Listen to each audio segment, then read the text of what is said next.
what we need is people to step up and do the programs. Currently, we're at about $80 million of USDA dollars coming back to Arkansas. So we want to keep growing and keep feeding kids, because that's what it's all about. But with the leadership of Pastor Rick and Pastor Harry and I guess the vision of Drew to do the work, we couldn't do what we need to do.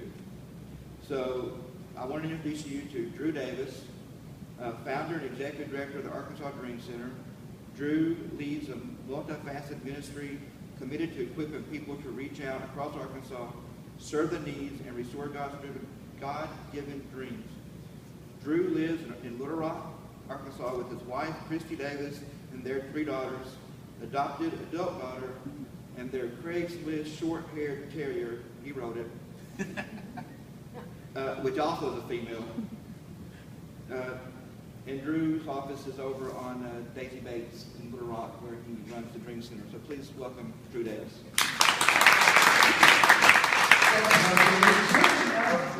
I'm going to go after the boosters for the Razorbacks now, knowing that we can improve the chances of us beating LSU, and we can feed these kids better. I mean, that's right. There's our new homework. We've got a new strategy.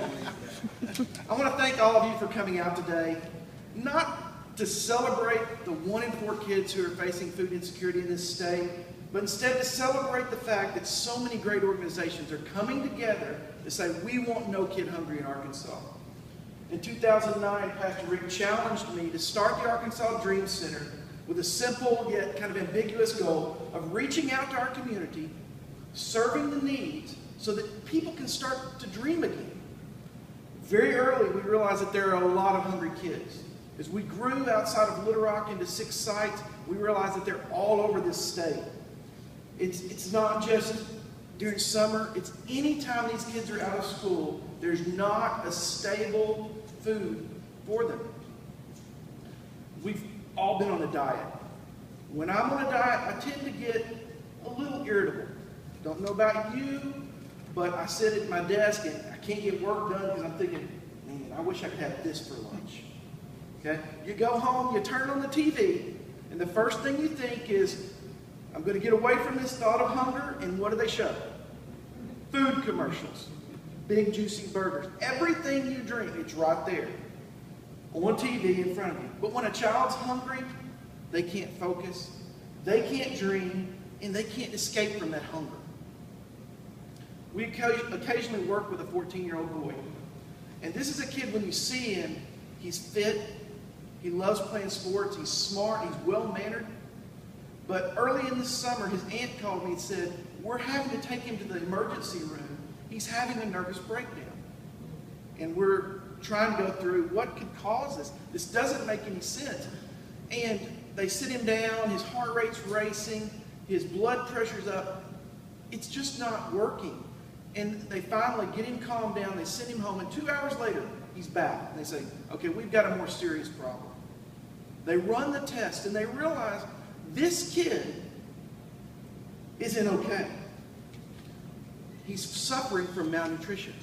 A kid that doesn't look like he's sick or ill. They sit down and they talk to him about what's going on. Is someone starving you? What's happening? And he lives his life eating spicy, high-carb foods. That's all he eats. Not well balanced at all. He was anemic. The vitamins in his system were too deficient. He was actually eating his own muscle to provide the protein he needed for his body. It's not about the quantity of food, it's about the quality. And that's why we love the At-Risk program and the summer feeding program, because we are feeding these kids well-rounded, nutritious meals, and we're also sitting there with them, watching them eat them. We know that these nutrients and these vitamins that these kids need to grow up are right there included. And at the end of the day, I'm excited that so many organizations come together, just like us, to do just like what we mentioned for this kid. Come together to say, you're not going to be hungry. You deserve to go chasing after your God-given dream. Heard it said that a human can survive a month without food, 5 days without water, 3 to 5 minutes without air, but without hope, they die.